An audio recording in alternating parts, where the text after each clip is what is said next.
I guess, Francesco, what we could do, since we are on the same session and we'll be talking about periodontal infections, inflammation and systemic disease, is probably to give some perspectives about where we think that this field is going. Yes. I mean, we all know what has happened so far.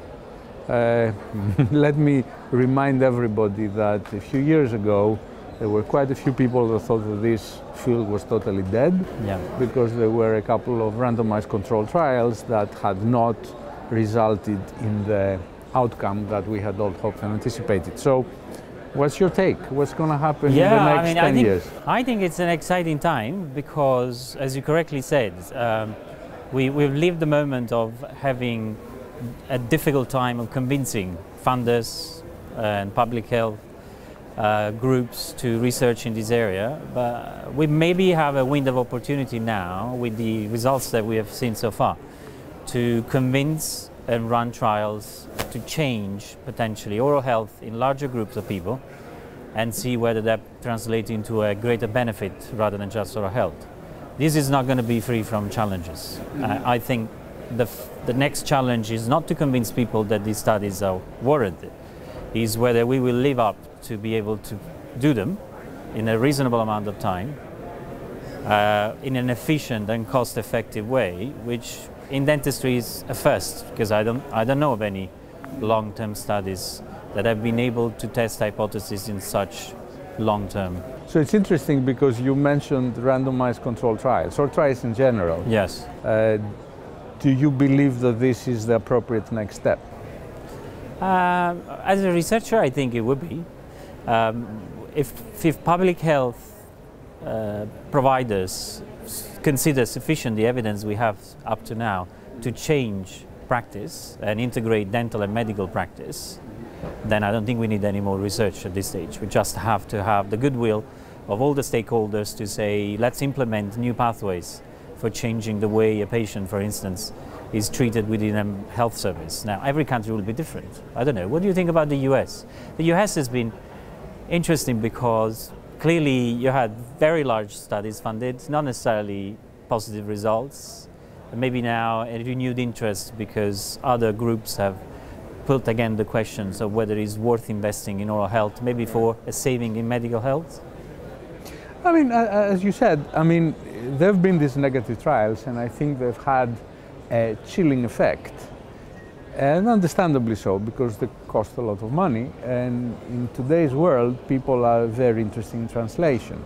And you may argue now in hindsight, knowing what we know, that maybe we were a little bit too quick with doing these trials because we really hadn't had all the parameters under control at that time.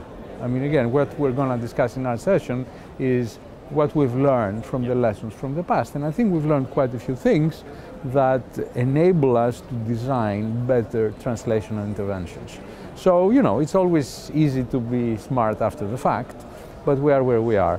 But I think there is an opportunity now, both in the light of studies like yours that were successful, and also probably on the basis of other associations, you know, the larger effects of the oral microbiome in the gut microbiome. Now, you know, the gut microbiome is a buzzword. I mean, it's a very fascinating organ. I mean, affecting anything from cognition to whatever else. So, you know, I think there is an opportunity now to re-establish the importance of this field. Yes. But I agree with you, we have to keep an eye on translation, because in the end of the day, that's what public health is all about. That's what, you know, the public is interested in. The patients are bombarding us with questions, so we have to get there. The risk is always going there a little bit too early without having the important parameters under control, and then the results may be a little bit distorted. Then if we put it into perspective, so what is the time frame you think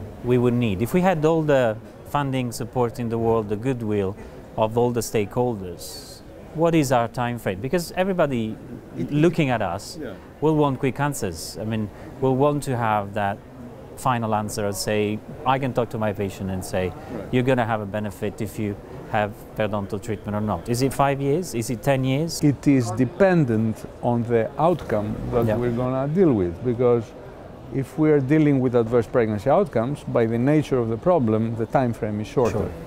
I mean, I'm not entirely clear how you design a powered intervention study for cardiovascular outcomes that have this incubation period of decades. I know. And then that's one issue. The other issue that it's probably insurmountable, I think, is what is your appropriate control group?